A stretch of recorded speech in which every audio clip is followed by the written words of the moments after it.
Hey everyone, welcome to Cook and Review with Lou. Today it's actually me doing the cooking because Lou's busy doing her nails. And on today's episode we're going to be doing the Slimming World recipe. This is actually from the Slimming World app, Paprika Pork. Now, for this recipe you will need 500 grams of lean pork fillet, some onions. It says 2 large Spanish onions, but I just thought white onions would be fine for this.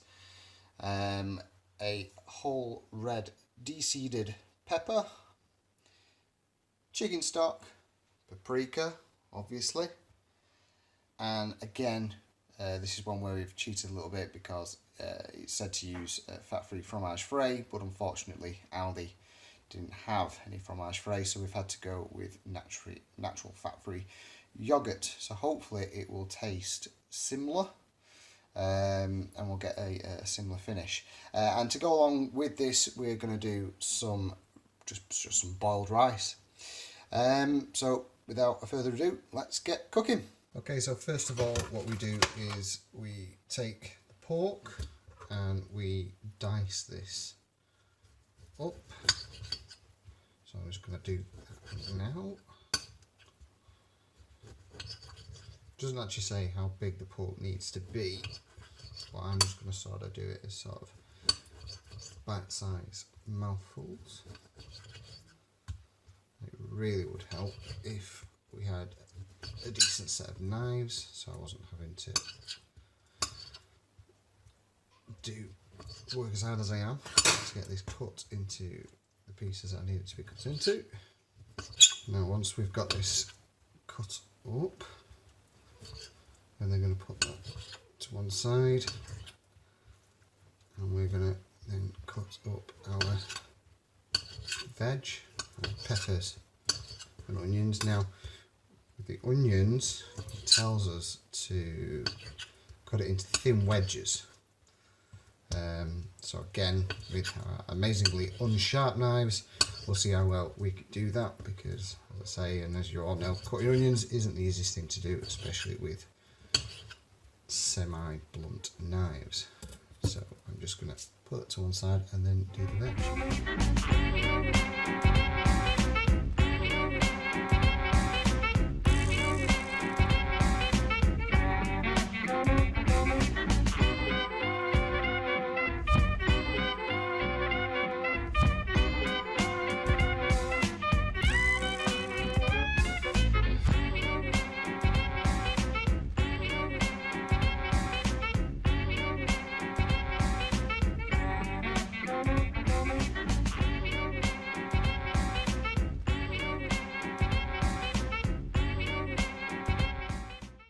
Okay, so that's our veg prepped.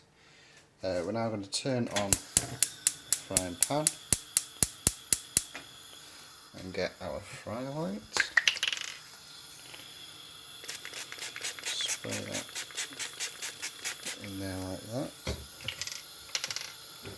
And then we add the veg.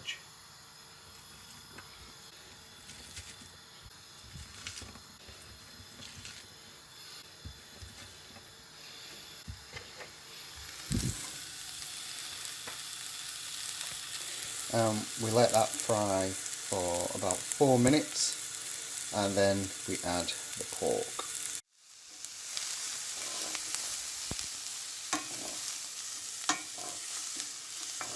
So while it's frying off, we're waiting for the time to add the pork, which, as I say, we've got to wait about 4 minutes. If you've made this before, then first of all, what are you doing watching me making it? Because I'm sure you did a much better job. But if you have, then feel free to comment and let us know what your results were like. Or if you are following along with this and you do end up making it, then please do let us know what your personal review was. So that's all now nicely frying off. It's been 4 minutes, and I'm now going to add pork just there. So that's now gone in. Give it a stir, which again is easier when you're not holding camera. And it's at this point that it tells us to add the paprika, and it asks for 2 tablespoons, which I'm going to cheat a little bit and just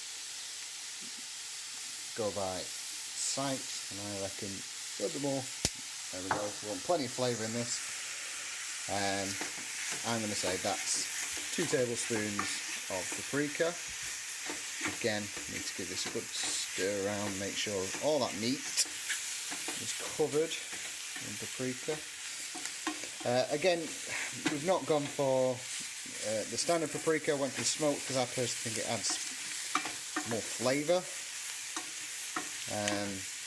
One thing I've noticed when we have made some of our recipes in the past before we started this channel was that sometimes some of the recipes can be a little bit bland. So you want to make sure that yes, you are definitely seasoning everything, but also adding plenty of herbs and spices just to make sure that you are packing it full of flavour, and then yes, you are more likely to go back and make that dish again. Okay, so I think that's that bit done. So the pork's all browned now. I'm now going to add 300 ml of chicken stock, just there.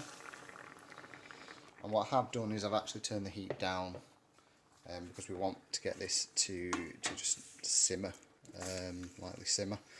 And it also tells us to put a lid on top, obviously because we don't want this stock completely disappearing to nothing, because there's actually not a huge amount in there, just enough really to sort of coat the meat. So I'm now going to get my lid and place that firmly on top. Okay, so the pork has now got its lid on, and that needs to simmer away for half an hour. But I'm going to set a timer for about 15 minutes, because when that hits, what I want to do is actually get my boiled rice on, which I've got already set to go in this pan here. Now personally I find the best way of cooking rice, a lot of people say, oh, you just whack water on top, boil it, drain it, all that stuff. No, you don't need to do any of that. I find the best way to cook rice is if you measure the amount that you want into a cup, so you know exactly how much rice that you've put in. Whack it in the pan and then put some fry light on top of that, a little bit of salt, obviously for again flavour, and then when you cook the rice, just do 2 times the amount of rice that you've added. So in this example, we're using a small little children's cup. We usually do a full cup's worth of rice. So what you will do is then boil your kettle and do 2 lots of water into the cup, whack that on top of the rice, and then put it on a very low light with the lid on top. And after about 12 minutes, you should have perfectly cooked rice. There'll be no water in there because the rice will have absorbed all the water. And that personally for me I think is the best way of cooking rice, and you should get a perfect result every time. But like I say, you have a go, let us know how you got on, and if you had any issues with that particular way of cooking rice, and we'll see if we can help maybe in the next episode. So I'm just going to let that simmer away, as I say, for about 15 minutes, and then I'm going to come back and cook the rice. 20 minutes later. Okay, so our stuff's been simmering now for about probably 25 minutes. The rice isn't quite finished yet, but I'm now going to add the fat-free yogurt, aka our temporary fromage frais. So let's take the lid off this here. Just pop that there. Now it says to add most of the fromage frais yogurt, and it calls for 6 tablespoons. So I'm going to add 4. So that's 1, 2, 3, 4. And we use the rest basically just to garnish at the end once we've plated it all up. So if we get the right one and stir this in, this should give us a sort of creamier sauce, I guess. I mean, it's still extremely thin if I'm honest. So there we go.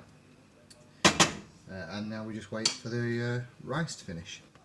Okay, so we've got our rice now, which I'm just going to onto the plate. As you see, there's no excess water, it's all been absorbed by the rice. And then I'm going to add our paprika dish. Now, I'm going to make a little confession here and say that I took the dish off the heat for a good 5 minutes before I added the yogurt. Now, unfortunately, as we know, with any low-fat yogurt, they do have a tendency to split, and you will notice when I dish this dish up, it does look like that has happened. But it's still safe to eat, it's still perfectly fine, and I'm sure it will still taste good. But obviously the proof is in the eating. So I'm going to dish that up now. I'll show you just before we serve it, and then after we've eaten it, I'll give you our honest review. Okay.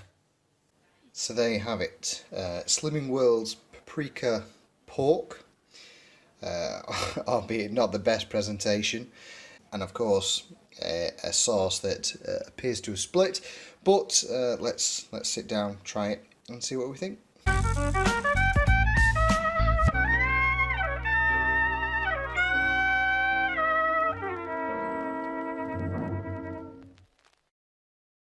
Okay, so we had the Slimming World Paprika Pork, and now it's time to give it a review.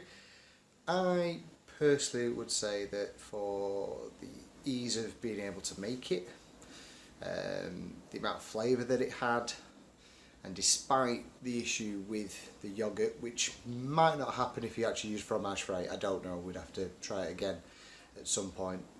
It was really nice, delicious. Would I make it again? Definitely. I'd give it easily 8 out of 10. Have a go, see what you think, put your personal score down there in the comments below, and if you want to see more recipes or if you've got any suggestions, then please do like and subscribe, and hopefully we can carry on doing this again.